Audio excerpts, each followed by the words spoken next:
Good morning students, कैसे हैं आप सब। चलिए इस वीडियो में हम बात करेंगे फिर से इनपुट टैक्स क्रेडिट की। और क्योंकि लास्ट वीडियो में हम बात कर चुके हैं उसके मीनिंग के बारे में, एलिजिबिलिटी और कंडीशंस के बारे में, और क्या क्या डॉक्यूमेंट्स हमें ज़रूरत पड़ते हैं जब हम आईटीसी का क्लेम लेना चाहते हैं।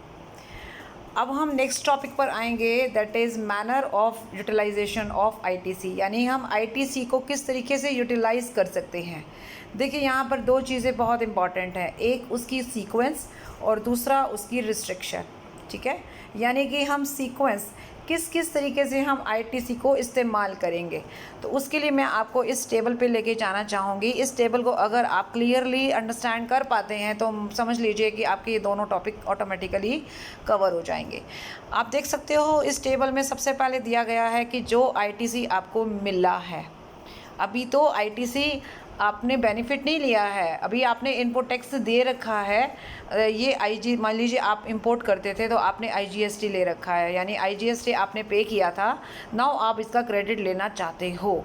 सिमिलरली आपने सीजीएसटी भी पे कर रखा है, आपने एसजीएसटी भी पे कर रखा है, या फिर आपने जो टीजीएसटी पे कर रखा है। तो इन चारों केसेस में आपको इसका इस्तेमाल कैसे करना है वो ध्यान में रखना है। आपको ये ध्यान में रखना है कि चाहे कोई भी हमारा इनपुट टैक्स हो, हमने उसका इस्तेमाल सबसे पहले आईजीएसटी के लिए ही करना है।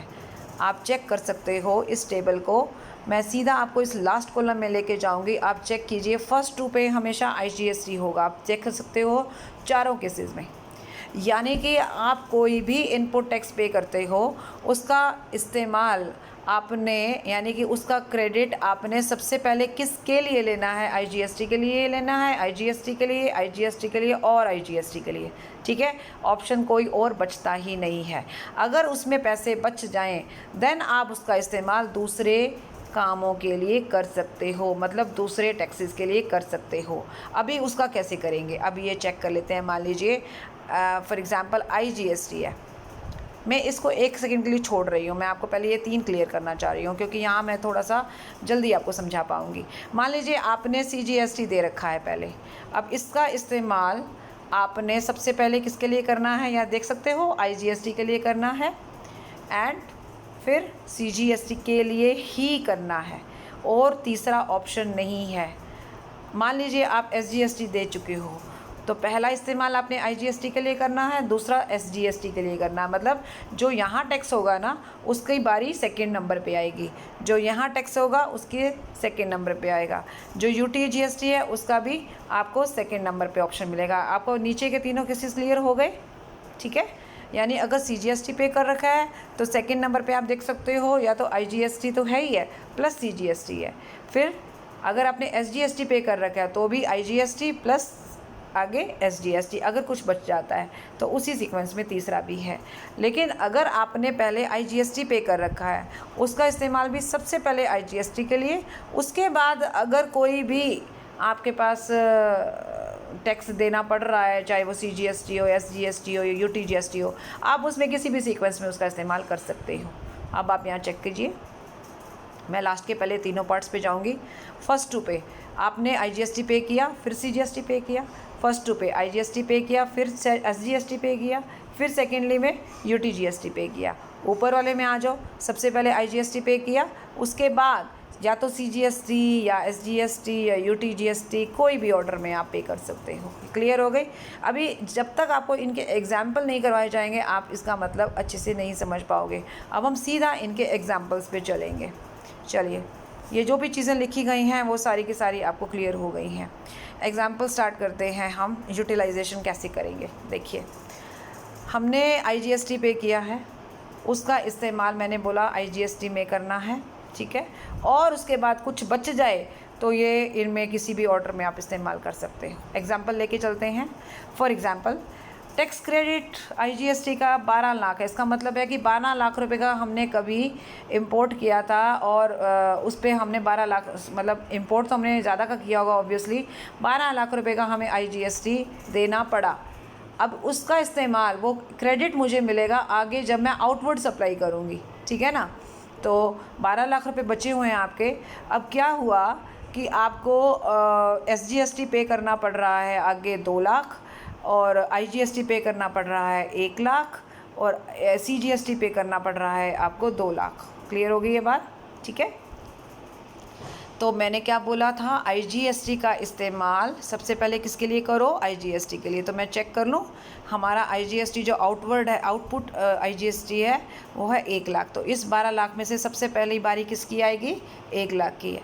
बिल्कुल वैसे ही है जैसे आप कोई शो देखने जाते हैं और आपके पास एक तो जो है पास हैं, एक आपके पास VIP पास हैं, राइट। तो जो VIP पास वाले हैं उनकी एंट्री सबसे पहले होती है ना, तो ये जो IGST है ये VIP पास मानकर चलो, इसको सबसे पहले अंदर जाने दिया जाएगा। जाने दिया, 11 लाख अभी भी बचे हैं। उसके बाद आप चाहे CGST माइनस कर लो, कितना CGST चेक कर लो, CGST है मेरा 2 लाख हो जाएंगे माइनस, फिर SGST भी हो जाएगा 2 लाख, 2 और 2 4, और ये एक मैंने माइनस कर दिया 5 ना, तो टोटल बैलेंस कितना बचा मेरा 7 लाख। ये देख सकते हो आप नीचे 7 लाख, और लिखूँगी मैं remaining balance of ITC is equal to 7 lakhs, right. तो समझ में आया? अब लिखना कैसे है ध्यान में रखना, हमको सबसे पहले लिखना है कि our tax credit is, input tax credit is 12 lakhs. First of all we will adjust output liability of IGST that is 1 lakh, फिर balance will be use for SGST 2 lakh. चलो आप, क्योंकि आपको ये सीक्वेंस दे रखी थी ना यहाँ पे कि पहले आपको SGST दे दिया तो आप पहले इसको माइनस कर लो, फिर IGST तो मैंने पहले ही माइनस कर लिया, फिर जो है हमारा CGST फिर वो माइनस हो जाएगा। तो इसने पहले बोल दिया ना कि जिस ऑर्डर में आपको दिया गया आप उस ऑर्डर में ले लेना, कोई प्रॉब्लम नहीं है, लेकिन इसको नंबर पहले देना है, इसकी एंट्री सबसे पहले होनी चाहिए। ठीक है, क्लियर हो गई ये बात? अगला एग्जाम्पल चलते हैं। अगले एग्जाम्पल, सीधा अब एग्जाम्पल पे जाऊँगी। देखिए अभी मान लीजिए आपने CGST पे कर रखा है, तो सबसे पहले इसका इस्तेमाल किसके लिए करना था, VIP बंदा, और VIP बंदा तो हमारे पास एक ही है जी, IGST। अगर कुछ बच जाए तो उसका इस्तेमाल वापस इसके लिए, यानी कि अगर आपने IGST के अलावा CGST पे कर रखा है तो इसका इस्तेमाल फिर CGST के लिए होगा। यानी कि ये जो पर्सन है ये या तो इसकी एंट्री करवाएगा, और या नहीं इसकी तो करवाएगा ही करवाएगा, लेकिन सिर्फ और सिर्फ इसकी और करवाएगा। यानी ना तो ये UTGST की करवाएगा और ना ही SGST की करवाएगा। समझ में आई मेरी बात? एग्जाम्पल लेते हैं। टैक्स क्रेडिट हमारा है CGST में 10 लाख, मतलब हमने कभी CGST 10 लाख पे किया था, उसका मुझे क्रेडिट मिलना है, राइट। अब आगे क्या कहता है, आउटपुट CGST है मेरा 2 लाख, लेकिन अभी पहले आपका नंबर नहीं पड़ेगा भाई, आप तो नॉर्मल हमारे ऑडियंस हो। हमारा VIP ऑडियंस का है, पहले मैं वो चेक कर लेती हूँ। ये रहा VIP ऑडियंस, ये कहता है जी 6 लाख। चलिए 10 लाख में से 6 लाख माइनस हो जाएं तो कितने बचे, 4 लाख। 4 लाख में से अब नंबर किसका डालूँ मैं, यस नॉर्मल जो ऑडियंस था उसको भी दे दो, लेकिन नॉर्मल में भी सिर्फ CGST और कोई पर्सन नहीं। 2 लाख माइनस हो जाएंगे, तो 2 लाख माइनस होने के बाद आपका जो बचेगा दैट इज़ 2 लाख माइनस। ये देखो आपको दिख रहा है 2 लाख रुपए। अब चाहते तो अगर इसकी दोस्ती SGST के साथ होती तो 4 लाख का SGST था, तो कम से कम 2 लाख तो हमारे पास बचे हुए थे ना, माइनस कर सकते थे।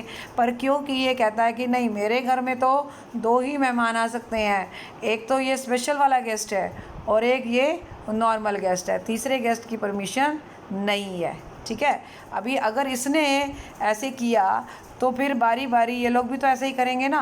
SGST भी कहेगा भैया अगर आप हमें अपने घर नहीं आने दोगे तो हम भी आपको अपने घर नहीं एंट्री दे सकते। मतलब हम भी अपने यहाँ सिर्फ एक स्पेशल गेस्ट और फिर अपने ही किसी खास बंदे को बुलाएंगे, और वो अपना कौन है, वही SGST है। ठीक है, ऐसा ही ये पर्सन कर रहा है। UTGST भी यही कहता है कि भाई जब तुम दोनों मेरे को अपने घर में एंट्री नहीं दोगे देन मैं आपको भी एंट्री नहीं दे सकता। इट मीन्स सिर्फ IGST या फिर UTGST। एग्जाम्पल आप कोई भी उठाइए आपको समझ में आ जाएगा। एग्जाम्पल मैं ये वाला उठा रही हूँ। क्या टैक्स क्रेडिट हमें मिला है SGST का, ध्यान कीजिएगा SGST का 6 लाख मिला है, तो SGST से क्या क्या लेस हो सकता है, सबसे पहले IGST फिर SGST, बस। तो चलते हैं आगे। आउटपुट SGST है 2 लाख, लेकिन सेकंड नंबर पे आएगा ये। आउटपुट IGST है 1 लाख, ये VIP आ गया हमारा, तो 6 लाख में से 1 लाख चले गए 5 लाख, 5 लाख में से ये 2 लाख चले जाएंगे, कितने हो जाएंगे 3 लाख, और किसी को हमने एंट्री नहीं देनी है। तो ये हमारा 3 लाख बच गया, राइट। तो this is balance of input tax credit, और इसका इस्तेमाल आप फ्यूचर में फिर दोबारा से जब IGST हो उसके लिए कर सकते हो, या SGST हो उसी के लिए कर सकते हो, किसी और के लिए नहीं कर सकते हो। ठीक हो गया जी, क्लियर हो गई बात। ये बातें क्लियर होने के बाद अब आ जाती है दूसरी पोर्शन पे हम, दैट इज़ रिस्ट्रिक्शन। तो सीक्वेंस क्लियर हो गई हमारी, अब रिस्ट्रिक्शन की बात करेंगे।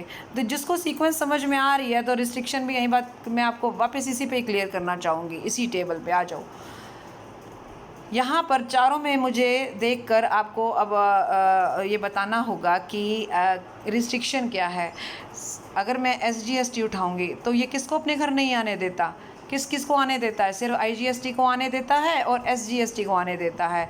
यानी कि इसके लिए एक तो CGST अलाउड नहीं है, एक UTGST अलाउड नहीं है। तो रिस्ट्रिक्शन क्लियर हो गई कि SGST के केस में CGST और UTGST दोनों अलाउड नहीं हैं।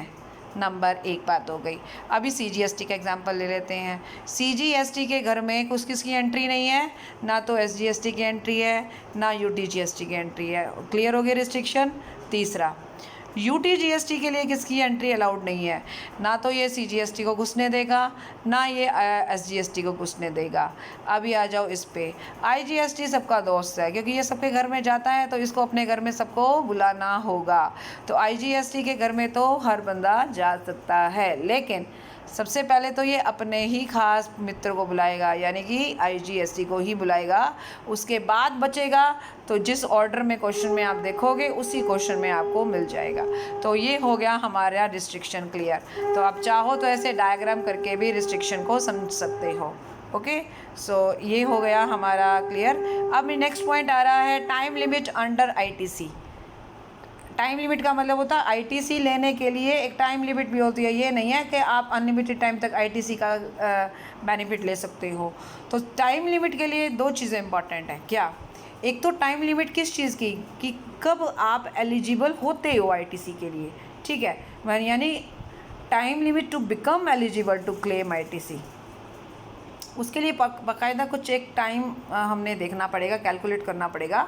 दूसरा है time limit for taking credit of ITC। अभी इन दोनों को हम देखते हैं, समझते हैं क्या मतलब होता है। पहला तो है time limit to become eligible to claim ITC, यानी एलिजिबल होने के लिए टाइम लिमिट क्या है, ये भी एक ज़रूरी है। देखिए उसमें 3 बातें हैं, देयर आर 3 पॉइंट्स।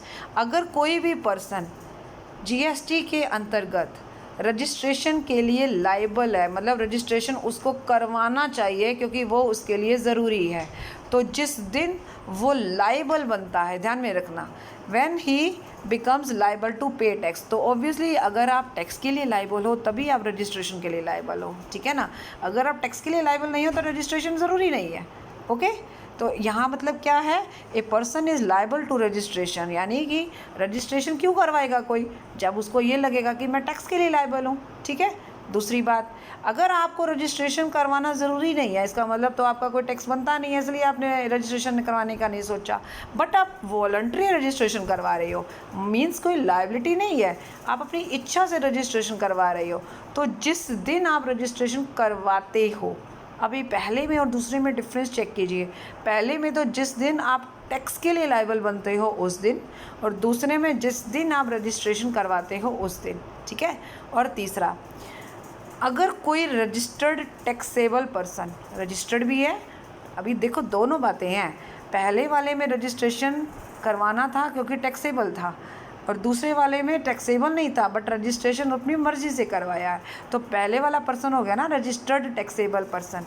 तो ऐसा कोई पर्सन जो रजिस्टर्ड भी है और टैक्सेबल भी है, जिस दिन वो कॉम्पोजिशन लेवी स्कीम को छोड़कर नॉर्मल स्कीम में कन्वर्ट होता है, मतलब वो ऑप्शन चूज़ करता है दूसरा, कॉम्पोजिशन स्कीम से लेवी में नॉर्मल स्कीम में जाता है GST की, उस दिन जिस दिन से वो अपने आप को नॉर्मल में आकर लायबल बना लेता है, यानी कि वो ऑप्शन वो छोड़कर दूसरे में आ जाता है, उस दिन से वो क्या हो जाता है, ITC के क्लेम करने के लिए एलिजिबल माना जाता है। ओके, तो आपको ये मतलब समझ में आ गया, time limit to become eligible, यानी कि इस तरीके से आप एलिजिबल आईटीसी के लिए बनते हो। अभी कहता है टाइम लिमिट फॉर अवेलमेंट, ये तो बनना हुआ ना, बेनिफिट लेने के काबिल हुए, अभी बेनिफिट लेना कब है वो इम्पॉर्टेंट है। उसके लिए भी दो बातें हैं, there are two things, general provision and special provision. यानी time limit to claim at ITC means it has two parts. आपको जनरल प्रोविज़न भी देखने हैं और आपको स्पेशल भी देखना है। जनरल प्रोविज़न में आ जाते हैं। अभी जनरल प्रोविज़न में ये दो बातें हैं जो अभी आपको अगर मैं यहाँ समझाऊंगी तो आप कंफ्यूज हो जाओगे, लेकिन मैं आपको सिर्फ एक मोटे तौर पे बात समझाती हूँ। ये आपको दो डेट्स चेक करनी है, इन दोनों डेट्स में जो डेट पहले आए वही आपका टाइम होगा, मतलब उस टाइम तक आपको आईटीसी का क्रेडिट लेना है, उसके बाद आपको नहीं मिलेगा। ठीक है, इन दो डेट्स में जो डेट्स पहले आएगी। अभी ये दो डेट्स का मतलब क्या है, इसका मतलब ये देख लीजिए, जैसे वो कह रहा है last date to claim ITC is earlier. Earlier समझते हैं ना, दोनों में जल्दी होता है। तो अभी मैं आपको क्लियर कर देती हूँ पहली डेट क्या है। पहली डेट में सबसे पहले देखना है हमारा फाइनेंशियल ईयर क्या है। मान लीजिए फाइनेंशियल ईयर है 2017-18, तो 18 मतलब यहाँ पर 31 मार्च 18 को आपका फाइनेंशियल ईयर ख़त्म होता है। ठीक है, उसके बाद 31 मार्च 18 को आपका फाइनेंशियल ईयर ख़त्म होता है। उसके बाद जो सितंबर आएगा, राइट, मार्च के बाद सितंबर जो आएगा ना, मतलब 18 का जो सितंबर आएगा, ठीक है, 2018 का जो सितंबर आएगा, तो सितंबर की रिटर्न आपको कब भरनी है। कोई भी रिटर्न जो है वो आपको अगले महीने की 20 तारीख तक एक तरह से भरनी है। ठीक है, ये एक रूल है। तो अब फाइनेंशियल ईयर के आगे वाला जो सितंबर है उसका आप डेट चेक करोगे तो सितंबर की डेट हमेशा आगे अगले महीने की 20 तारीख होगी, मतलब 20 अक्टूबर होगी, ये ध्यान में रखना। ठीक है, और दूसरी जो डेट आएगी वो है before filing of relevant annual return. ये तो ऊपर वाला तो हो गया मंथली रिटर्न और नीचे वाला हो गया एनुअल रिटर्न। देखिए एनुअल रिटर्न की दो बातें हैं। एनुअल रिटर्न भरने की लास्ट डेट होती है 31 दिसंबर, लेकिन मान लीजिए आपने 31 दिसंबर से पहले रिटर्न भर दी है, तो जिस डेट पर आप भरोगे रिटर्न वही डेट आपकी मानी जाएगी। पहले की बात कर रही हूँ, बाद की नहीं। 31 दिसंबर के बाद की डेट को डेट नहीं मानना है आपने या तो 31 दिसंबर लेना है, या अगर आपने पहले रिटर्न भर दी है तो वो डेट लेनी है। और इन दोनों डेट्स में मतलब 20 अक्टूबर में और आपने इस वाली डेट में देखना है कौन सी डेट पहले आती है। इसके लिए यहाँ दो एग्जाम्पल है, मैं सिर्फ एग्जाम्पल को ही बता देती हूँ। जैसे पहला एग्जाम्पल कहता है इनवॉइस आपको मिला है 10 अगस्त को, ठीक है, 2017 को। फाइनेंशियल ईयर कौन सा हो गया हमारा, ये 17-18 हो गया। अभी 18 का 31 मार्च के बाद जो सितंबर आएगा यानी सितंबर 18, ठीक है, सितंबर 18 का की रिटर्न भरोगे आप 20 अक्टूबर को, ये देख सकते हो 20 अक्टूबर। और दूसरा कहता है कि हमने जो रिटर्न भरी है, भरने की जो डेट है दैट इज़ 31 दिसंबर। तो ये हो गई मेरी 31 दिसंबर, यहाँ लिखी होगी, राइट, 31 दिसंबर और 20 अक्टूबर 2018 है। दोनों में अर्लियर कौन सा है, 20 अक्टूबर। तो दैट इज़ द डेट जहाँ तक मैं आईटीसी ले सकती हूँ। अगर मैंने ये डेट मिस कर दी तो मेरा आईटीसी रह जाएगा, लैप्स हो जाएगा। दूसरे एग्जाम्पल पे आ जाते हैं। दूसरे एग्जाम्पल में भी इनवॉइस डेट्स 10 अगस्त की ही है, फाइनेंशियल ईयर भी सेम है, तो वो 20 अक्टूबर तो है ही है मेरा। क्लियर होगी ना, ध्यान रखना 20 अक्टूबर 2018 है, क्योंकि मेरा फाइनेंशियल ईयर 2018 मार्च में ख़त्म होता है। तो उसके बाद जो सितंबर आएगा वो, और उसका जो नेक्स्ट 20 तारीख होगी वो, यानी कि 20 अक्टूबर, राइट। और इसने रिटर्न जो है 31 दिसंबर को नहीं बल्कि 31 अगस्त को भर दी है। अभी यहाँ में लिख दिया 31 अगस्त। नाउ अब मुझे बताइए दोनों में अर्लियर कौन सा है, 31 अगस्त है। Now this is the last day for availing ITC. It means कि आपको दोनों पॉइंट क्लियर हो गए हैं, आपने दोनों को समझ लिया है, और ये एक अंडरस्टैंडिंग आपको क्लियर हो गई होगी कि डेट को हमने कैसे कैलकुलेट करना है और टाइम लिमिट हमारी अवेल करने की क्या है। तो यहाँ टाइम लिमिट का मतलब दो चीज़ों से है, एक तो टाइम लिमिट एलिजिबल होने की और एक टाइम लिमिट अवेल करने की। ठीक है, क्लियर होगी बात। अब आ जाता है स्पेशल प्रोविज़न। पहले था ये जो हमारा जनरल प्रोविज़न है ना, ये मैंने दोनों चीज़ें आपको बता दी हैं। दो चीज़ें नहीं है, चीज़ तो एक ही है, बट एग्जाम्पल दो थे। स्पेशल प्रोविज़न में आते हैं। स्पेशल प्रोविज़न में कहता है कि time limit for taking ITC credit, ये भी ध्यान में रखना कि आपको टैक्स का क्रेडिट जब आपने tax pay within 1 year from the date of issue of tax invoice, जिस दिन आपने माल ख़रीदा था और उसका आपको इन्वॉइस मिला था, राइट, उस इन्वॉइस के मिलने के 1 साल के बाद आपको कोई भी आईटीसी का बेनिफिट नहीं मिलेगा। मतलब 1 साल के अंदर अंदर उसका बेनिफिट ले सकते हो, उसके बाद नहीं ले सकते। फिर से बता रही हूँ, टैक्स इन्वॉइस मिलने के यानी इशू होने के 1 साल के अंदर अंदर you can get the benefit of ITC, otherwise you this benefit will be lapsed.